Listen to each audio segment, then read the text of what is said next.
Good morning student. आज हम BEd second year में पेडागोजी और ज्योग्राफी के अंतर्गत आज का हमारा टॉपिक है भूगोल के अच्छे पाठ्यक्रम की विशेषता।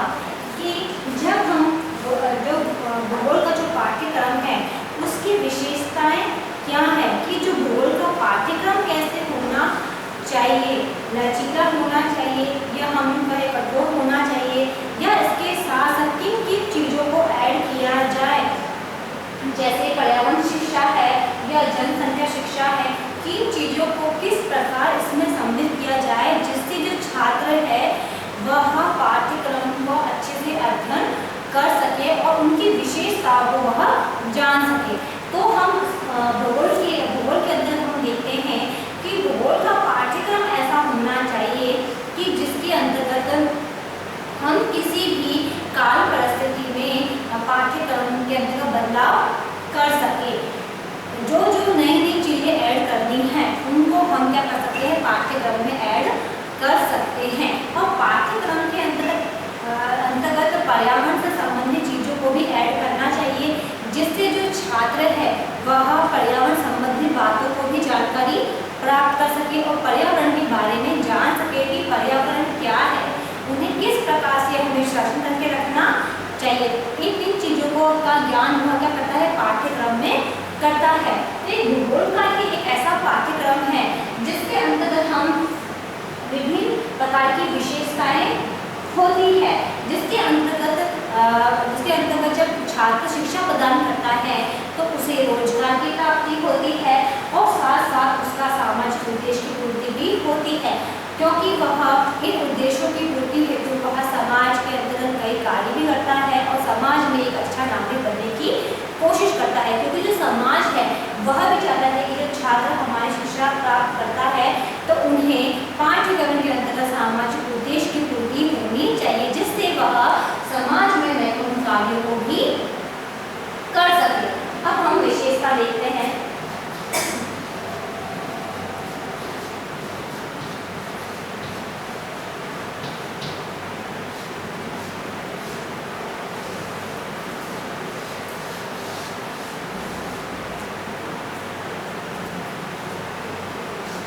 सबसे पहले देखते हैं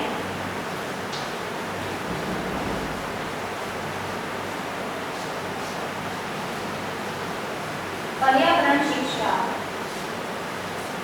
व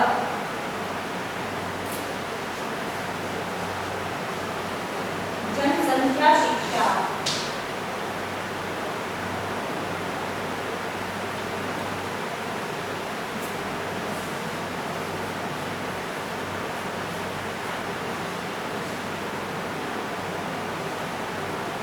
को सम्मिलित करना चाहिए। अगर हम भूगोल के अंतर्गत देखें तो पर्यावरण शिक्षा व जनसंख्या शिक्षा को सम्मिलित करना चाहिए। भूगोल के अंतर्गत हम जो पर्यावरण शिक्षा का ज्ञान है, जो जनसंख्या शिक्षा संबंधी हमें ज्ञान देना है, तो छात्रों को हम उसके अंतर्गत दिखा सकते हैं। इन प्रकरण से संबंधित हम छात्रों को आओ करके सीखने का ज्ञान दे सकते हैं। लर्निंग बाय डूइंग, इसका मतलब है कि छात्र स्वयं आए और करके सीखे। अगर हम छात्रों को बताना है कि समुद्र में जल वाष्पीकरण की प्रक्रिया अगर हमें छात्रों को समझानी है तो हम क्या फॉर एग्जाम्पल से हम कैसे समझाएंगे कि जो धूप में जो कपड़े सूखते हैं तो जब उस पर सूर्य का तेज प्रकाश पड़ता है तो वाष्पीकरण की प्रक्रिया घट जाती है, खत्म हो जाती है और कपड़े सूखने लग जाते हैं। तो हम किसी भी एग्जाम्पल के थ्रू छात्रों को सीखकर ज्ञान प्रदान करते हैं। साथ साथ जो जनसंख्या शिक्षा है उसके अंदर क्या होता है कि अगर हमें किसी प्रकार का जनसंख्या वितरण पढ़ाना है, जनसंख्या बतानी है, तो हम छात्रों को क्या करते हैं, एक ग्राफ के माध्यम से पढ़ाते हैं। जब छात्रों को हम ग्राफ के माध्यम से पढ़ाते हैं तो क्या होता है कि छात्र जनसंख्या संबंधित चीज़ों को पढ़ने में आसानी हो जाती है और रुचिकर भी लगता है। तो हम उन्हें कुछ कर कर दिखाएंगे। अब पर्यावरण के अंतर्गत क्या करेंगे कि हमें कोई दृश्य दिखाना है, प्राकृतिक चीज़ें दिखानी है, तो हम छात्रों को स्वयं वहाँ पर ले जाकर दिखाएंगे। मान लीजिए हमने किसी प्रकार की वनस्पति पढ़ाई है हमने उसको पाठ्य पुस्तक से तो पढ़ा लिया, परंतु हमें उन्हें प्रत्यक्ष ज्ञान करवाना है तो हम उन्हें वन में ले जाएंगे, वन उद्यान में ले जाएंगे। वहाँ पर जाके हम उन्हें जो विभिन्न प्रकार की जो वनस्पति है उनका ज्ञान करवाएंगे और उन्हें उन वनस्पति को पहचान करने को भी कहेंगे, जिससे उन्हें पता चलेगा कि पर्यावरण से संबंधित जो भी हमने चीजें पाठ्य पुस्तक के माध्यम से पढ़ी है वो प्रत्यक्ष में वो चीज वैसी है या नहीं, उसकी जानकारी क्या करते हैं छात्र इसके अंतर्गत करते हैं। इसलिए भूगोल के अंतर्गत जो ये दो प्रकरण है, पर्यावरण शिक्षा और जो रोजगार शिक्षा है, उसको भूगोल में ऐड करते हैं और फिर क्या करेंगे, हम उनको प्रत्यक्ष ज्ञान करवाएंगे। उन्हें बताएंगे कि आओ और करके सीखो, उसके आधार पर हम छात्रों क्या करते हैं, ज्ञान प्राप्त करवाते हैं। नेक्स्ट है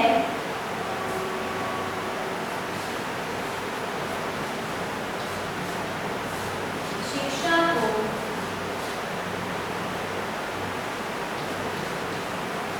रोजगार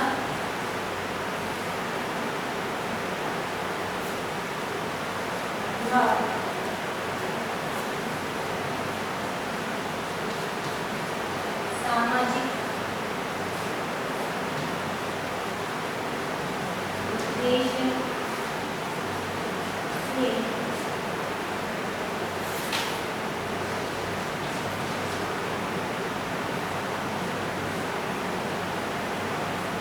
जोड़ा गया।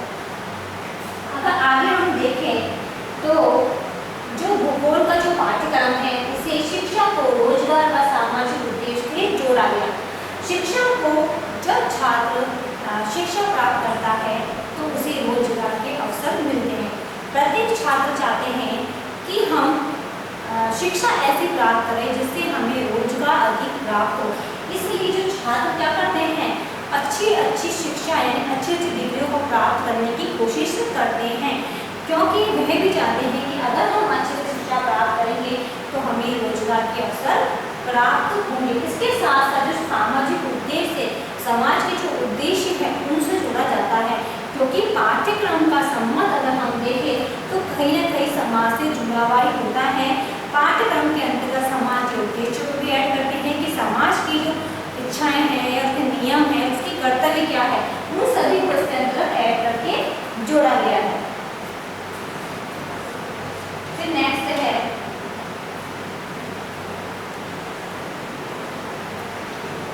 अभ्यास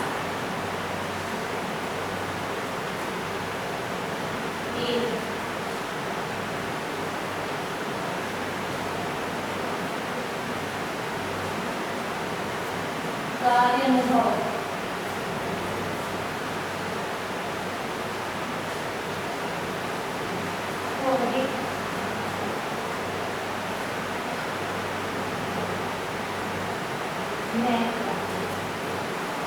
इसके साथ साथ अच्छे पाठ्यक्रम में अभ्यास के कार्य अनुभव को अधिक महत्व दिया गया, क्योंकि भूगोल के अंदर कहा गया है कि अगर छात्र अभ्यास करता है और साथ साथ अपने कार्य को करता है, स्वयं अपने कार्य करता है, उसको महत्व दिया गया है, क्योंकि जो छात्र होता है वह अभ्यास और स्वयं के द्वारा करे गए कार्य के आधार पर ही सीखने की कोशिश करता है। इसलिए जो अभ्यास व कार्य अनुभव है उसे अधिक महत्व पाठ्यक्रम के अंतर्गत दिया गया है। और नेक्स्ट है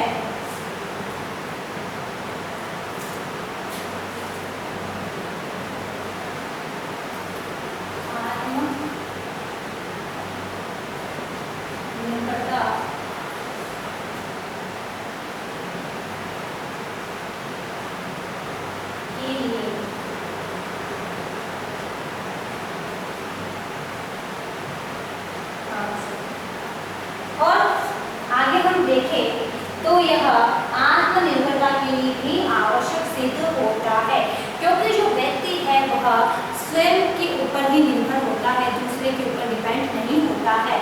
तो इसके लिए भी अधिक आवश्यक है कि जो छात्र है वह आत्मनिर्भर होकर ही कोई ज्ञान को प्राप्त करे। अब नेक्स्ट है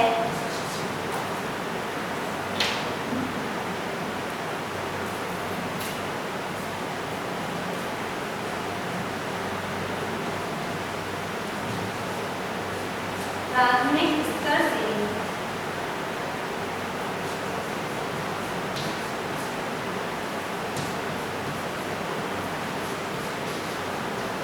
शारीरिक व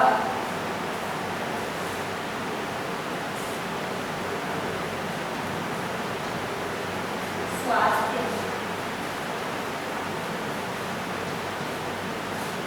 शिक्षा पर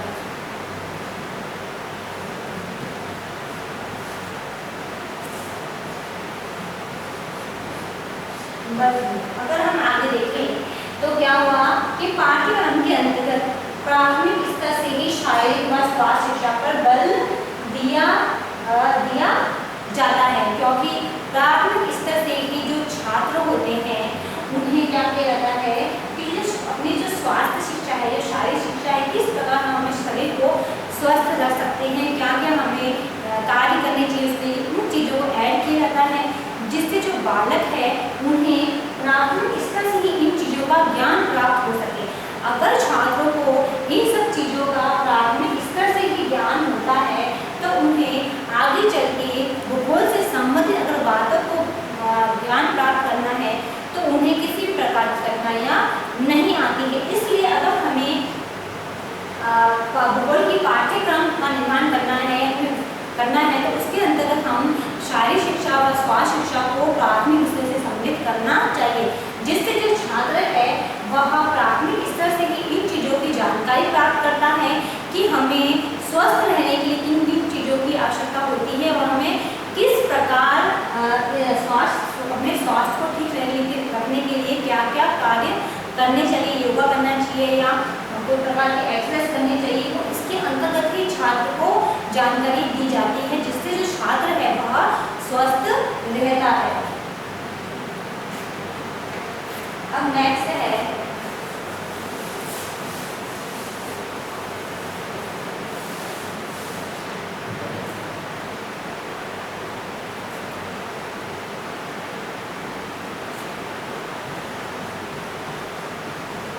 भारत में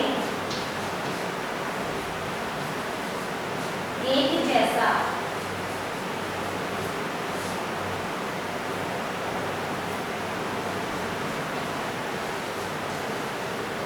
पाठ्यक्रम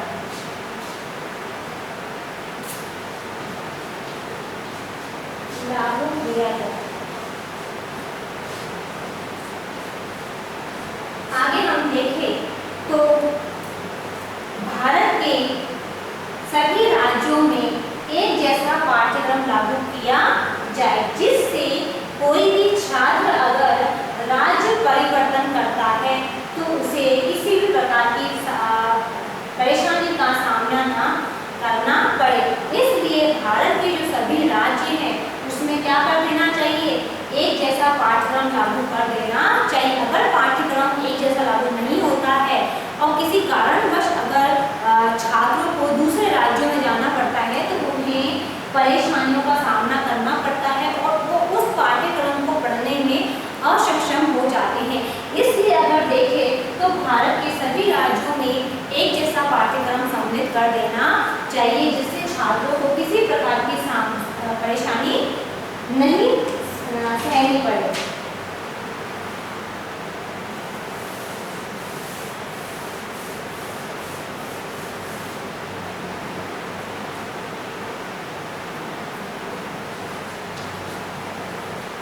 वैकल्पिक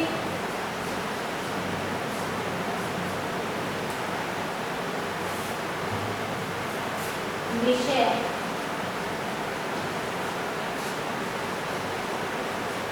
चुनने का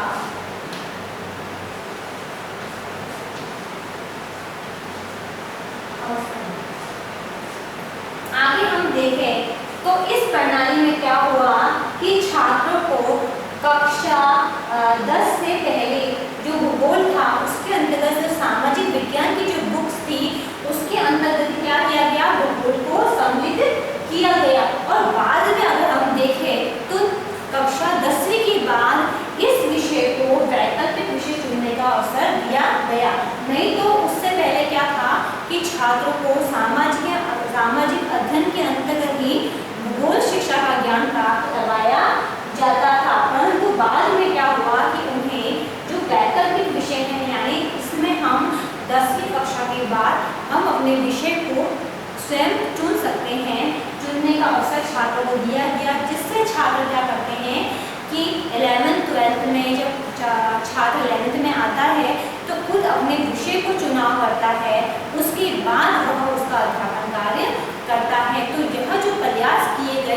वह 10th कक्षा के बाद प्रयास किए गए, इसलिए इसे वैकल्पिक विषय चुनने का अवसर भी प्रदान किया गया। और आगे हम देखें जो पाठ्यक्रम है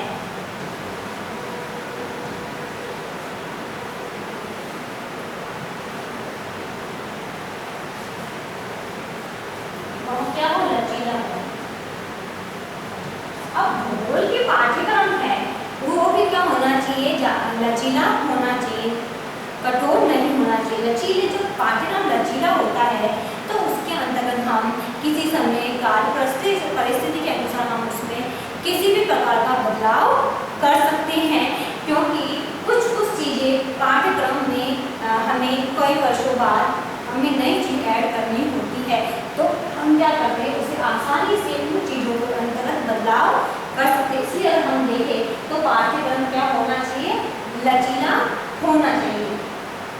तो ये थी भूगोल के अच्छे पाठ्यक्रम की विशेषताएं, जो कि भूगोल के अंतर्गत अधिक महत्व रखती है कि भूगोल के जो पाठ्यक्रम है उनकी विशेषताएं क्या होनी चाहिए, कि वो किन उद्देश्यों को पूरा करती है, पाठ्यक्रम के अंतर्गत उन्हें इसमें शामिल किया जाता है।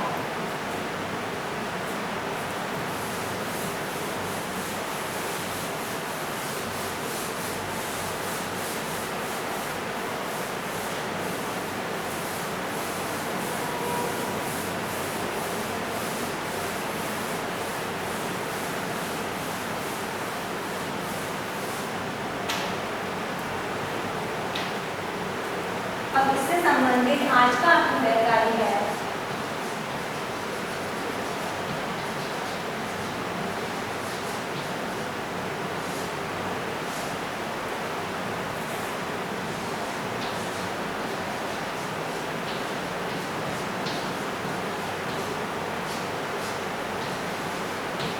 भूगोल के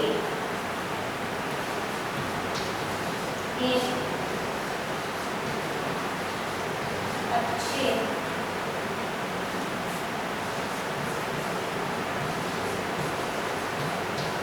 पाठ्यक्रम की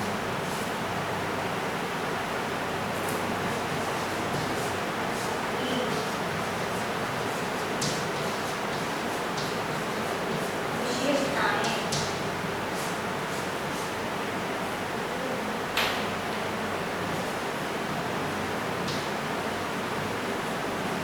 बताइए।